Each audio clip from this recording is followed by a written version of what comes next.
Salut à tous! Alors, bienvenue pour la première vidéo de la semaine. Comme je te l'avais promis la semaine dernière, je devais faire une vidéo samedi que je n'ai pas pu faire, donc je l'ai tournée dimanche pour ce lundi. Alors, tu peux toujours t'abonner à la chaîne, liker les vidéos si elles te plaisent et me laisser un petit commentaire. Je t'avais promis donc la semaine dernière un petit sujet relativement cool, une petite vidéo qui va pas durer très longtemps. On va parler d'une certaine chose sur les capteurs photographiques. Alors je te rappelle qu'un capteur photographique est un élément électronique photosensible qui va te permettre de convertir un rayonnement électromagnétique, donc qui soit naturel par le soleil ou par des lampes artificielles, en un signal électrique analogique. Ce signal électrique va être amplifié, va être numérisé par un convertisseur analogique numérique traité pour te donner ton image numérique. Alors, il existe différents types de capteurs. Alors ça, je ne vais pas rentrer dans le détail, hein. Il y a les CCD, il y a les CMOS, et il y avait les FEVEON, je crois, qui ont été rachetés par Sigma aux alentours des années 2010. Donc ça, je ne vais pas rentrer dans le détail de ce que c'est et comment ça fonctionne.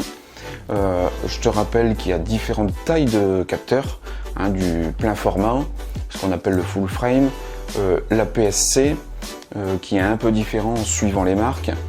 Il y a du petit capteur et il y a du micro 4 tiers. Bon, c'est pas le sujet d'aujourd'hui.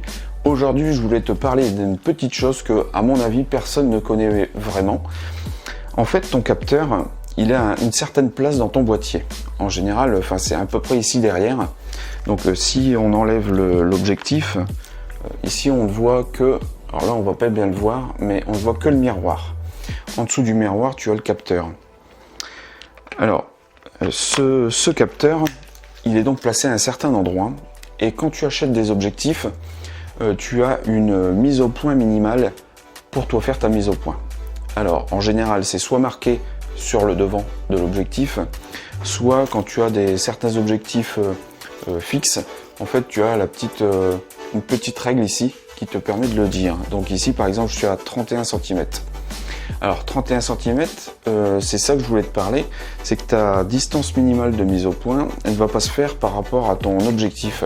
En fait c'est par rapport à ton capteur.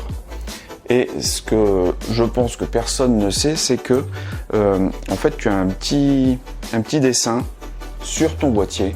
Donc ça je vais te le passer là ici je pense, parce qu'on va pas bien voir. En fait, voilà, ici tu as le petit écran et là tu as une petite marque. Et en fait le capteur est à cet endroit là.